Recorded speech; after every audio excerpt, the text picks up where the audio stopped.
गंगा सप्तमी की कथा सुनने के बड़े ही अद्भुत और दिव्य चमत्कारी फायदे ही फायदे। मित्रों, सादर जय श्री कृष्ण।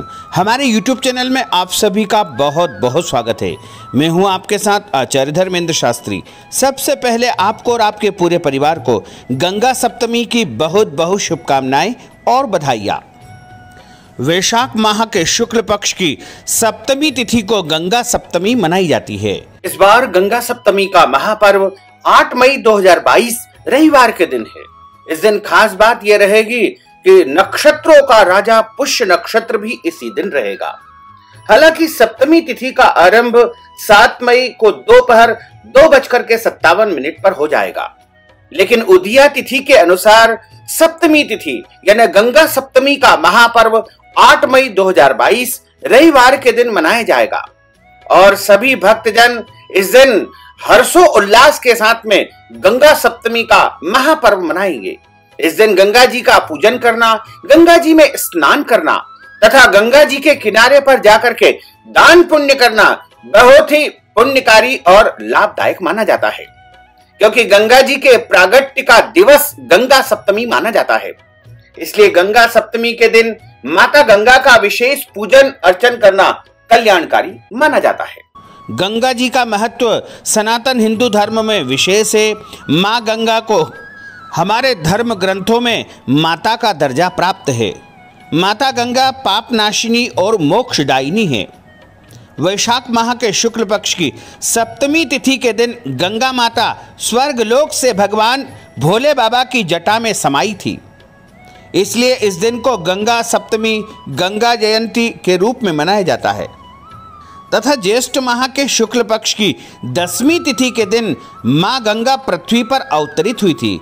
उस दिन को गंगा दशहरा के नाम से जाना जाता है। गंगा सप्तमी के दिन गंगा नदी में स्नान करने से या अपने घर में गंगा जल से स्नान करने से जन्म जन्मांतर के पाप नष्ट हो जाते हैं और उसके पुण्यों का उदय होता है तथा अंत समय में धर्म, अर्थ, काम, मोक्ष चतुर्विध सिद्धि को प्राप्त करते हुए इस संसार में सभी सुखों को भोगते हुए अंत समय में वह मोक्ष पद को प्राप्त करता है। और आप अपने घर में ही स्नान करने की बाल्टी में 1 बूंद, 2 बूंद, 4 बूंद गंगा जल डाल लीजिएगा और उस जल से स्नान कर लीजिएगा। स्नान करने के बाद गंगा माता के चित्र का, उनकी मूर्ति का पूजन करिएगा। गंध, अक्षत, पुष्प, धूप, दीप, फल आदि वस्तुओं से उनका पूजन करके आरती करिएगा तथा उनसे प्रार्थना करिएगा कि हम सभी सुखी रहें, स्वस्थ रहें, संपन्न रहें तथा हमारे जन्म जन्मांतर के पाप नष्ट हो जाए। इस प्रकार आपको गंगा सप्तमी के दिन माँ गंगा का विशेष पूजन अर्चन करके पुण्य फल प्राप्त करना चाहिए। इसी के साथ हम जो कथा सुनाने जा रहे हैं गंगा माता की, वह भी आपको सुनना चाहिए। गंगा सप्तमी के दिन गंगा जी में डुबकी लगाने से जीवन के सभी दुखों से मुक्ति मिल जाती है। इस दिन दान पुण्य करने का विशेष महत्व बताया गया है। पुराणों के अनुसार भगीरथी के विशेष और अथक प्रयासों से ही भगवान शिव की जटाओं से होती हुई पृथ्वी पर गंगा माता अवतरित हुई थी। एक बार गंगा जी तीव्र गति से बह रही थी। उस समय ऋषि जन्नू भगवान के ध्यान में लीन थे एवं उनका कमंडल और अन्य सामान वहीं पर रखा हुआ था। जिस समय गंगा जी जन्नू ऋषि के पास से गुजरी थी, वह उनका कमंडल और अन्य सामान भी अपने साथ बहा कर ले गई।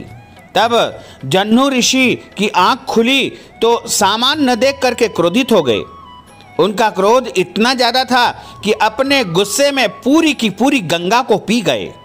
जिसके बाद भागीरथ ने ऋषि जन्नू से आग्रह किया, तपस्या की और उनसे निवेदन किया कि वह गंगा मैया को मुक्त कर दे। जन्नू ऋषि ने भागीरथ ऋषि का आग्रह स्वीकार किया और गंगा को अपने कान से बाहर निकला।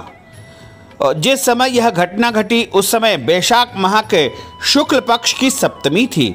इसलिए इस दिन को गंगा सप्तमी माना जाता है और इसे गंगा जी के दूसरे जन्म के बारे में भी कहा गया है, यानी ऋषि के कान से निकलने पर उनका दूसरा जन्म हुआ। अतः जन्नू ऋषि की कन्या होने के कारण गंगा जी जाह्नवी कहलाई। तभी से माँ गंगा का एक और नाम हो गया। पहले भागीरथी था, गंगा था, अब जाह्नवी भी हो गया। गंगा माता को सबसे बड़ी नदी के रूप में संपूर्ण भारतवर्ष में माना जाता है और गंगा माता में स्नान करने का सबसे अधिक महत्व है। गंगा माता जीवन और मृत्यु दोनों से जुड़ी हुई है। इसके बिना हमारे संस्कार अधूरे हैं। गंगा नदी में स्नान करने से व्यक्ति अपने जीवन के सभी पापों से मुक्ति प्राप्त कर लेता है। गंगा नदी जिस स्थान से अपनी यात्रा प्रारंभ करती है उस स्थान को गंगोत्री कहा जाता है। गंगा नदी के भूमि पर आने के विषय में एक पौराणिक कथा प्रचलित है। इस कथा के अनुसार राजा भगीरथ माता गंगा को अपनी प्रजा के सुख हेतु और अपने पूर्वजों के उद्धार हेतु पृथ्वी पर लाना चाहते थे। इसी उद्देश्य से उन्हें कठोर तपस्या की और इस तपस्या से प्रसन्न होकर के गंगा 7 धाराओं के रूप में सबसे पहले अवतरित हुई। इन 7 धाराओं का नाम है राधिनी, पाविनी, नलिनी, चक्षुषु, सीता और महानदी सिंधु नदी है। स्कंद पुराण, वाल्मीकि पुराण आदि ग्रंथों में गंगा जी के जन्म की विस्तार पूर्वक कथा बताई गई है। गंगा मैया में स्नान करने से सात्विकता और पुण्य लाभ प्राप्त होता है। भारत की अनेक धार्मिक अवधारणाओं में गंगा नदी को देवी के रूप में दर्शाया गया है। अनेक पवित्र तीर्थ स्थल गंगा नदी के किनारे पर बसे हुए हैं। गंगा नदी को भारत की पवित्र नदियों में सबसे पवित्र नदी के रूप में पूजा जाता है। गंगा में स्नान करने से मनुष्य के समस्त पाप नष्ट हो जाते हैं। लोग गंगा के किनारे ही प्राण विसर्जन या अंतिम संस्कार की इच्छा रखते हैं तथा मृत्यु के पश्चात मां गंगा में अपनी राख या अस्थि विसर्जित करना मोक्ष प्राप्ति के लिए उत्तम माना जाता है। लोग गंगा जी के घाटों पर पूजा करते हैं, अर्चना करते हैं तथा ध्यान लगाते हैं। गंगा जल को परम पवित्र माना जाता है तथा समस्त संस्कारों में उनका होना आवश्यक माना जाता है। गंगा जल के बिना कोई भी संस्कार या पूजा संपन्न नहीं हो पाती। इसलिए गंगा जल का सभी पूजन पाठ में विशेष महत्व है। गंगा जल को अमृत के समान माना गया है। अनेक पर्वों और उत्सवों का गंगा जी से सीधा संबंध है। मकर संक्रांति, कुंभ और गंगा दशहरा के समय गंगा में स्नान करने से, दान करने से तथा गंगा मैया का दर्शन करना बहुत महत्वपूर्ण माना गया है। गंगा पर अनेक प्रसिद्ध मेलों का आयोजन होता है। गंगा तीर्थ स्थल संपूर्ण भारत में सांस्कृतिक एकता स्थापित करता है। गंगा जी के अनेक भक्ति ग्रंथ लिखे गए हैं। श्री गंगा सहस्त्रनाम स्तोत्रम एवं गंगा आरती सबसे अधिक प्रचलित है। गंगा पूजन एवं स्नान से रिद्धि सिद्धि, यश, मान सम्मान की प्राप्ति होती है तथा मनुष्य के जन्मों जन्मों के पापों का क्षय होता है। मान्यता है कि गंगा पूजन से मांगलिक दोष से ग्रसित जातकों को विशेष लाभ की प्राप्ति होती है।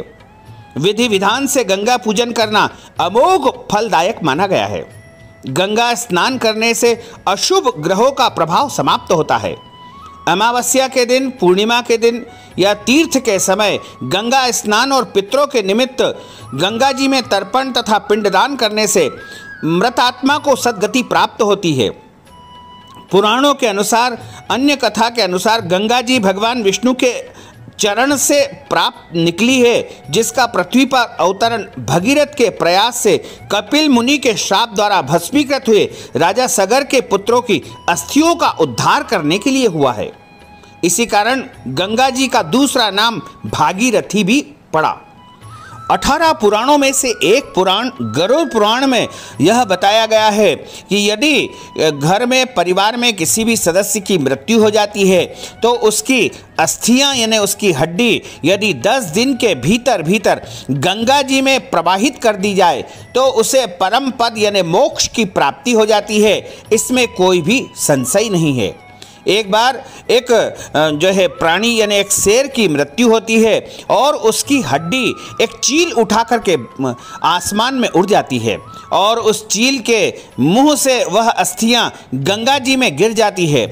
इस कारण वो जो शेर, जिस प्राणी की मृत्यु हुई थी, उसे तत्काल ही मोक्ष पद की प्राप्ति हो जाती है।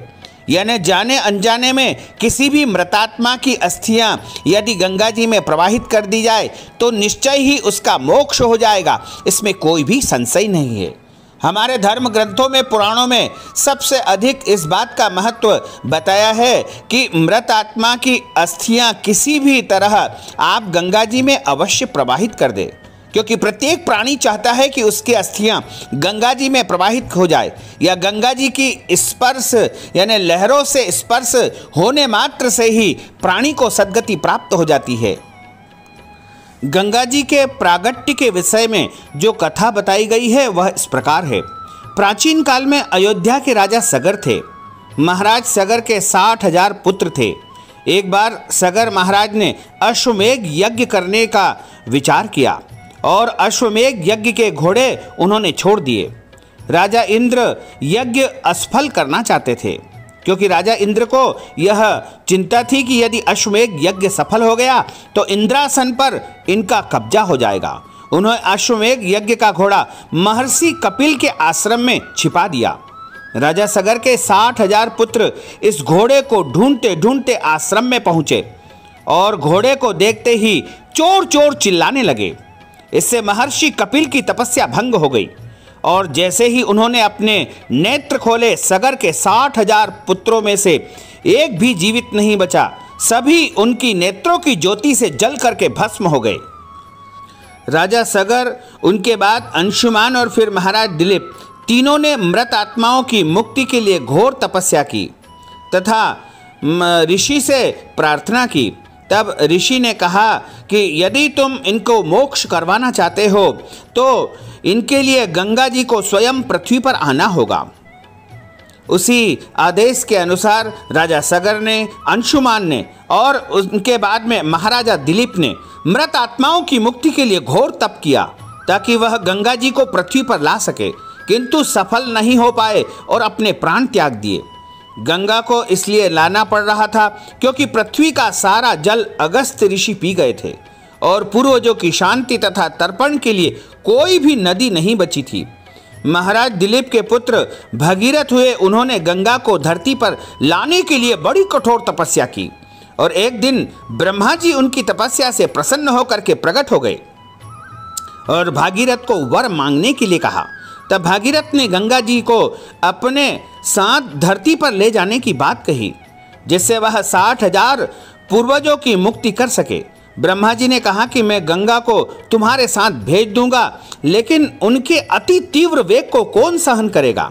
इसके लिए तुम्हें भगवान शिव की शरण लेना चाहिए, वही तुम्हारी मदद करेंगे। भागीरथ भगवान शिव की तपस्या में एक पांव के ऊपर खड़े हो गए और तप करने लगे। भगवान शिव भागीरथ की तपस्या से प्रसन्न होकर गंगा जी को अपनी जटाओं में रोकने को तैयार हो गए। गंगा जी को अपनी जटाओं में रोक करके एक जटा को पृथ्वी की ओर छोड़ देते हैं। इस प्रकार गंगा के पानी से भगीरथ अपने पूर्वजों को मोक्ष दिलाने में सफल हो जाते हैं। इस प्रकार गंगा जी के स्पर्श मात्र से राजा सगर के 60,000 पुत्रों का जो है मोक्ष हो गया और वो परम धाम को प्राप्त हो गए।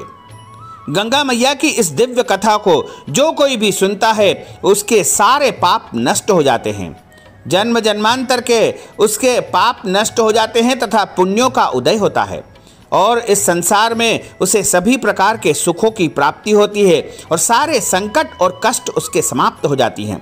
बोलिए गंगा मैया की जय। अच्युतं केशवं रामनारायणं कृष्ण दामोदरं वासुदेवं हरे श्रीधरं माधवं गोपिकावल्लभं श्रीजानकी नायकं श्रीरामचन्द्रं भजे जानकी मनोहरं सर्वलोकनायकं श्रीशंकरादिसेवितं पुण्यनाम कीर्तनं श्रीराम राम राम राम नाम तायकम रामकृष्ण वासुदेवा भक्ति मुक्तिदायकम रामकृष्ण वासुदेवा भक्ति मुक्तिदायकम।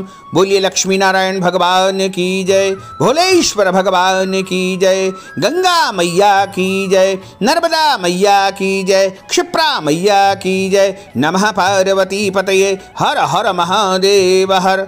भक्तजनों, हमने जो ज्ञानवर्धक जानकारी आपको दी है उसको आप अधिक से अधिक लोगों को शेयर करिएगा, लाइक करिएगा, कमेंट करिएगा और कमेंट बॉक्स में गंगा मैया का नाम अवश्य लिख दीजिएगा। और यदि अभी तक आपने सब्सक्राइब नहीं किया है तो अभी और इसी समय सब्सक्राइब अवश्य कर लीजिए। आपको और आपके पूरे परिवार को सादर जय श्री कृष्ण, सादर धन्यवाद।